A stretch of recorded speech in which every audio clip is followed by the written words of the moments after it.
The Chicago Bulls both positively and negatively surprised a lot of Chicago Bulls fans yesterday when they traded Alex Caruso. But is this the first trade in a series of trades that are going to bring some serious change to the Chicago Bulls? We're going to talk about it all and more right after this. You are now tuned in to Chicago Bulls Central, your number one place for all Chicago Bulls news and content.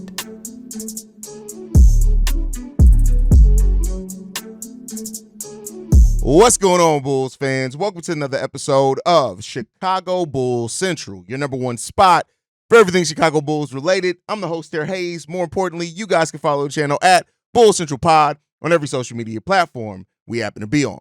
With that being said, let's go ahead and get into this content for today, y'all. So, as everybody across the Chicago Bulls nation knows at this point, the Bulls traded Alex Caruso for Josh Giddey straight up. I had initially held out some hope that maybe the full details of the trade were going to release. The Bulls got a protected pick, something like that. And of course, this has disappointed a lot of Bulls fans. When you hear rumors throughout the full summer that the Bulls, are even dating back to last year at the trade deadline, that the Bulls' value for Alex Caruso was multiple first-round picks. And then we heard that the Bulls were offered multiple first-round picks and a pick that even became a top 10 pick last year, but ended up turning down that trade. It's natural that a lot of Bulls fans are going to be disappointed by what this Alex Caruso trade is.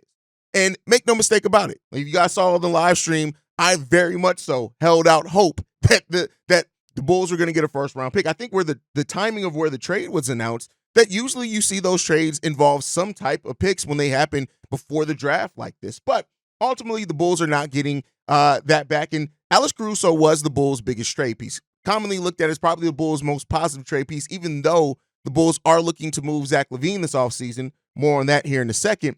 But they get back Josh Giddey, a 21-year-old player that carries a lot of things outside of basketball around him as well, what that makes fans disappointed in this trade. But even in the game of Josh Giddey, that, people look at it and say, well, he doesn't average a whole lot of assists. Why are we calling him playmakers? He doesn't shoot the ball effectively from three, which is all valid things. And I'm gonna go completely stat-based. We're gonna get stat nerd-based here in a second on how Josh Giddey actually impacted the basketball on the court for the OKC Thunder. But before we get into that, listen, Alex Caruso was one of my favorite Bulls and a lot of Bulls' favorite Bulls. And I'm going to say this, and this is not to piss off any Bulls fans or anything, but we've been asking for change for quite a while. And I think when we were all in the midst, we all understood that this thing from the Chicago Bulls, they are far off from truly competing. And the Bulls getting back a 21-year-old, kind of more modern guard, right, to fill in for to come in and take a shot at what he is. He's an expiring contract. He's a restricted free agent, so you own that, whereas Alex Caruso would have been a restricted free agent. And Josh Giddey still does have upside. Josh Giddey, and the thing that I go back to is he would have been a top 5 pick if taken in this draft. If he was in this draft, he would have been a top 5 pick, and maybe that's how the Bulls' perspective is shaped on it. Now, I'm not going to lie and say that and act like I'm not a bit disappointed in the return for this trade. Just Josh Giddey straight up seems like a complete undersell by the Chicago Bulls. And I've looked at it and said, well, maybe they're trying to maximize their chance at a top 10 pick in next year's draft. And that could very well still be possible, but it does not change how kind of disappointing on surface level this trade is for a lot of Bulls fans. Alex Caruso was in a lot of ways the heart of this team, and a player that gave everything out there on the court. And in Chicago, we love those type of players. And he was one of the few Chicago Bulls that said what he wanted to do coming into this offseason and did exactly that, upping his offensive production while still playing out of position at power forward a lot of times. We know and have seen how Alex Caruso impacts the game of basketball. But like many of you have said, all right, and I'm going to use some of your guys', and I'm not saying every Bulls fans has thought this, but I'm going to use some of the Bulls fans' logic against them. We talk about Alex Caruso as a culture setter, and he's absolutely that. Let me make no mistake about it. I don't want to mix words here. Alex Caruso is a culture setter, period. But is the Bulls' culture, has it been in a positive place? On top of that, he definitely impacts the defense. When he's on the court, the Bulls are a way better defensive team. Make no mistake about that. But yet the Bulls dropped into the 20s of defensive rating last season. And that's not blaming Alex Caruso. It's blaming the makeup of the roster that we have here. And when you're moving off assets, you have to ask yourself, and this is what I want the Bulls to do with DeMar DeRozan as well, and I'm going to apply that same logic there, is that when you are trying to rebuild something, And I know they're not going full rebuild. They're not blowing up the roster. It doesn't seem like that yet. We'll see. But when you are trying to build something, you have to ask, of the pieces that you're building with, are they going to still be those pieces by time you get to where you hope to ultimately achieve? And unfortunately, I don't see the Bulls being this championship contender within a 3-year window. But that will put Alex Caruso at 33, almost 34 years old, just like we're talking about with DeMar DeRozan this offseason. So it's not Caruso that's the problem. I want to be clear here. Caruso is not the problem in what I'm talking about here. It's the fact that the Bulls did not put something together enough where they had some pieces that are absolutely pieces. They had some pieces that are absolutely ones that you want when you're building a winning team. We didn't have that. And so ultimately, when it comes down to Alex Caruso as well, is that the Bulls just weren't in a place to be able to take advantage, in my opinion, of everything that Alex Caruso brings positively to the Chicago Bulls team. When you look at it, I mean, when you look at how much he played out of position last year, right? 53% of his minutes at power forward. Alex Caruso is absolutely going to go away and be one of those players that we look at next year in the playoffs and we say, damn, he was a Bull. But again, that's failings of this front office to not put a team together that's able to maximize on who and what Alex Caruso is. That's my personal opinion. I'm always going to hold that out when it comes down to it. But when it comes to Josh Giddey, what exactly are we getting in Josh Giddey?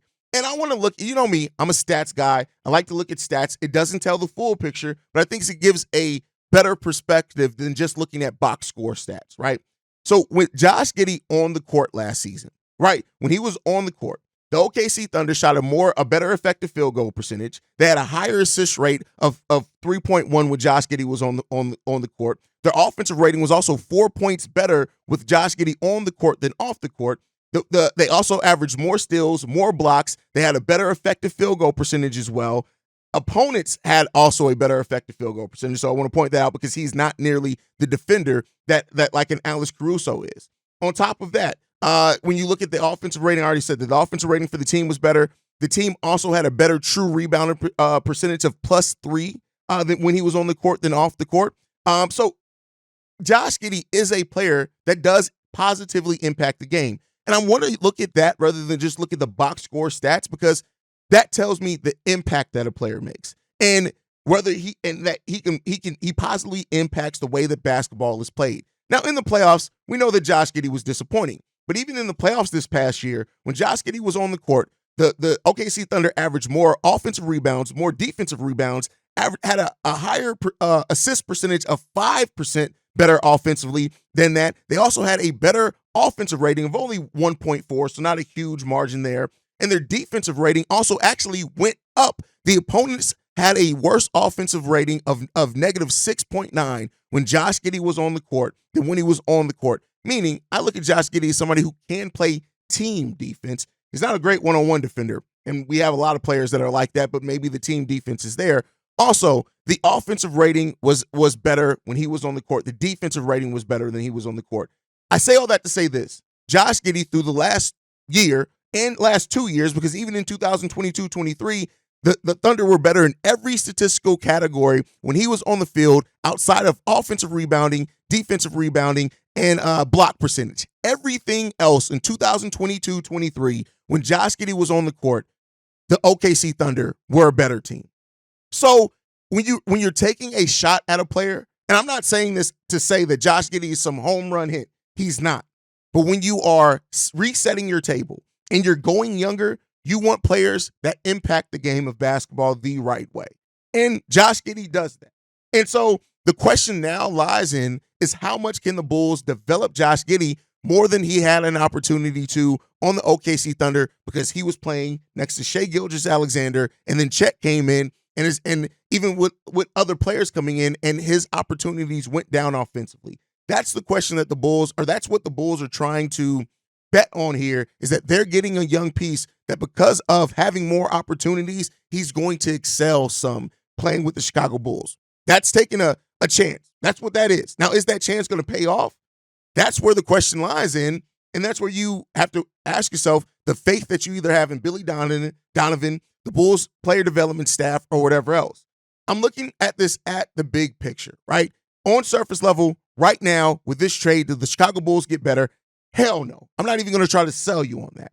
But did they get a young player that has been around the league, that's been on a winning team, that also understands how to sacrifice while still having things left that he can uncover in his game? Yes, they got that. Now, we got to see if that's going to hit. And if it does, cool. If it doesn't, the Bulls have the opportunity to get off of Josh Giddey's contract at the end of the season, much like they did Alex Caruso. So that's what it is in reality. Again, no fluff, no frills, no nothing, just bringing about just the pure analytics to talk about it. They got a young player that's about to be 22 years old that still has upside. And we'll see if the Bulls can capitalize on that. That's a dangerous proposition for a lot of Bulls fans with how this team has developed their own draftees, but we'll see what the Bulls can do in it. But it's no way that you can deny that this does not indicate a change in direction in a lot of ways for the Chicago Bulls, because it does, right? This is when a lot of fans who thought, hey, the Bulls ain't going to do nothing because they've never done nothing. AK looked at that and said, all right, this is the first move. The question now is, what is coming next? We also got yesterday from Casey Johnson that the Bulls have had conversations with up to 15 teams on Zach LaVine. Teams like the Jazz and 76ers have been pointed out, specifically in that the Kings, Orlando, have also been mentioned by Casey Johnson in that. Now, it came out late last night that the Philadelphia 76ers are not focused on Zach LaVine, and also came out that they're not really in the Paul George thing anymore. But I'll say this, is that I think that if this thing goes past the draft with Zach LaVine, let's say Zach LaVine is not traded by draft night, I do think that ultimately the Philadelphia 76ers could be back in if they strike out on free agency.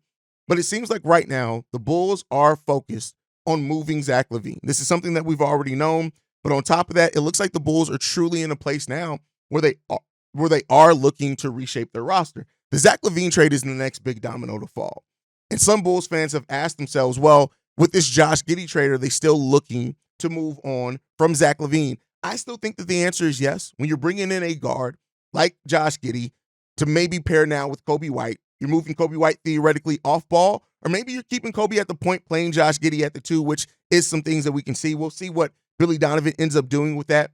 But the biggest person that you have to ask yourself how this impacts is, to me, Ayo Dosunmu. And Ayo, who was a player that played much better as a starter, much better next to Kobe. We already know the chemistry he has with Kobe White. My question is Josh Giddey going to be a foregone conclusion as being a starter, or are they going to allow it to be another camp battle to determine who's your starting backcourt, which backcourt gives you the best outlook? And I still think, even with bringing in Josh Giddey, that Kobe White and Ayo Dosunmu are a better backcourt than Josh Giddey and Kobe White, mainly because of the defensive prowess that Ayo Dosunmu brings. But with that said, and like I talked about over on Locked On Bulls, now moving on from Alex Caruso, it would make theoretically Ayo Dosunmu your first guard off the bench. And Ayo Dosunmu is a player that brings defensive intensity. Is he as switchable as Alex Caruso? Those questions still there, right? But brings defensive intensity. He already showed you that he absolutely has stepped up his game offensively, and he can push the pace, and he just was better overall at some of the point guard things than what he was the year prior. So the Bulls have now options, and that's something that we haven't had young options. We are now a drastically younger team, considerably now. And so is that youngness going to continue? You have to ask, with the Bulls draft pick, with the other moves that they make. But Zach LaVine is the next domino, it seems like, to fall. And it's the next piece that it looks like that the Bulls are going to try to find a trade deal for Zach LaVine. We also got coming out from multiple sources, but kind of the biggest source so far is Evan Siddery from Forbes saying that the Bulls are looking to move on, also from Nikola Vucevic, if the price is right. So what are we hearing now? At this point, we're hearing that Zach LaVine, as we already know, is drastically on the trade market. The Bulls are heavily looking at trying to move on from Zach LaVine. We now are hearing that they are open to moving Nikola Vucevic, which could mean that a new center is coming in here. I also think when you look at this, that any type of rumblings of the Bulls kind of going guard in this draft, to me now, with Josh Giddey being here, that probably isn't going to happen. The Bulls may favor it more towards power forwards, centers, maybe even wings if they expect to let DeMar DeRozan walk, which is another thing. To me, I know people have gone back and forth, and you're asking these questions after these trades. Like Zach, the current core three, Zach, DeMar, Vooch. These are the next three pieces you're looking at and saying, all right, what are you doing with these guys? DeMar, who has shown an ability last season to take a bit of a backseat to when the young players are playing well, and he'll take over the fourth quarter. But when you look at the three-point shooting on this team, Josh Giddey, DeMar DeRozan, Nikola Vucevic, unless the Bulls plan on playing 80s type style, early 90s offense, those are three terrible three-point shooters. And so because of that, I think that major moves are coming. This is not the reporting piece. This is me speculating on my thoughts based off what happened. It seems like the Bulls now are going in a place where I don't know if you'll call it a full rebuild, but I think that two of the big three, of the core three, may not be here next season. And what we get back in the Zach LaVine trade is probably going to be the next disappointment for Bulls fans. I already know. You guys are going to be pissed off, and I've been telling you that even before we got this Josh Giddey trade, that the Zach LaVine trade is going to be one that most Bulls fans probably aren't going to like. And I think that what we've seen with this Josh Giddey trade may point to that direction. Vooch is a player that I don't ever think you were going to get something big for Vooch. If a veteran team, right, has either a young player that they don't want with some cap space and they need a center, right, a team that's pushing forward, maybe they'll be willing to absorb most of Vooch's contract because it's not a bad contract per what you look at the production you get and if you're a team that already has really good structure. But the Bulls seem to be in willing and dealing mode. And the last time that it seemed like this front office was in a position to start willing and dealing was when the Bulls traded for Nikola Vucevic. And then in that following offseason, they signed Alex Caruso. They signed Lonzo Ball. They signed DeMar DeRozan. That may be the similar offseason that we're starting to see take shape now for the Bulls. They make their first trade to kind of show you this is the direction we're going, and then their subsequent trades support that direction. Keep in mind, I am talking direction, not saying support the fact, oh, we got Josh Giddey as some huge acquisition. The Bulls seem prepared to go younger. And that is something that personally, no matter how I personally feel about the trades and what we get back, I can't be mad at a young team that's going for it, trying to find pieces that develop, trying to find the next thing that stick. And oh, by the way, that top 10 protected pick to the San Antonio Spurs next season, if the Bulls truly are going younger and are going to be a bad team next year, that is the prize there. Josh Giddey is not the prize here in any type of trade. It may be that what we get back in the Zach LaVine deal isn't necessarily the prize. The goal that the Bulls could be looking for is youth, direction, and that 2025 draft. That draft that is shaping up to be one of the deepest drafts in a lot of years. And of course, then we got to hope that the Bulls are going to get it right. But the Bulls seem to pick their direction. And when I was asked on the mailbag episode a couple of days ago, what direction, what would to me signify a win for the Bulls? And that is finally picking a direction. And this is more so getting to what the Chicago Bulls front office said that they wanted to do when they came in here. Go younger, build organically through the draft.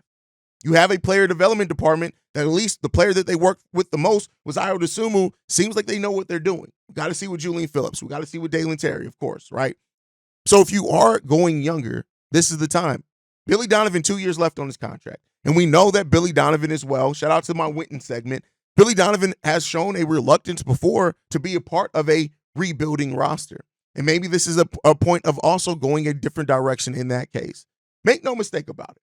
The Bulls have continued to buy low on, they've continued to miss out on trading their assets when they're at their best, when they're at their peak. Alex Caruso was at his peak as far as trade value, probably last trade deadline, probably a little bit this year. They didn't get the value. Zach LaVine was at the peak of his value the first year after signing his extension. The Bulls didn't do that. DeMar DeRozan, DeMar's value is kind of always going to be a little bit high, but he's a free agent now.